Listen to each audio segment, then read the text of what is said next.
రాష్ట్రంలో కాషాయ జెండా ఎగరేస్తామని సిద్దిపేట జిల్లా బీజేపీ అధ్యక్షులు బైరి శంకర్ అన్నారు. కాంగ్రెస్ పార్టీ అమలుకు సాధ్యం కాని హామీలను ఇచ్చే తెలంగాణ ప్రజలను వంచిస్తుందని శంకర్ మండిపడ్డారు. ఈ నేపథ్యంలో అంబేద్కర్ సర్కిల్ వద్ద బీజేపీ శ్రేణులు స్వీట్లు పంచుకుని సంబరాలు చేసుకున్నారు. కేంద్ర ప్రభుత్వం తెలంగాణ రాష్ట్రానికి వేల కోట్ల నిధులు మంజూరు చేసిందన్నారు.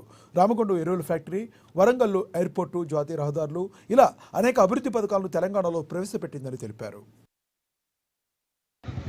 ఈరోజు భారతీయ జనతా పార్టీకి శుభదినం. మా నరేంద్ర మోడీ గారి నాయకత్వాన్ని మెచ్చి నచ్చి ఇప్పుడు ఉత్తర తెలంగాణ మొత్తం క్లీన్ షిప్ అయింది. అంటే నరేంద్ర మోడీ మీద ఉన్న అచంచలమైన నమ్మకంతో మా ఇద్దరు ఎమ్మెల్సీ అభ్యర్థులు, టీచర్ ఎమ్మెల్సీ అభ్యర్థి అయినటువంటి మల్క కొమరయ్య గారిని, గ్రాడ్యుయేట్ అభ్యర్థి అయినటువంటి అంజిరెడ్డి గారిని, ఆయన మన పూర్వపు మెదక్ జిల్లాకు చెందినవాడు కాబట్టి చాలా సంతోషం.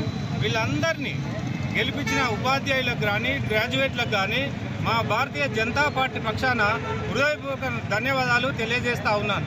ఇక మునుముందు రాబోయే ఎన్నికలలో కానీ స్థానిక సంస్థలు కానీ మున్సిపల్ కానీ తప్పకుండా భారతీయ జనతా పార్టీ జయత్రయాత్ర కొనసాగుతుంది. మా లక్ష్యం నేను అధ్యక్షుడు అయిన తర్వాత ఒకటే నిర్ణయించుకున్నా,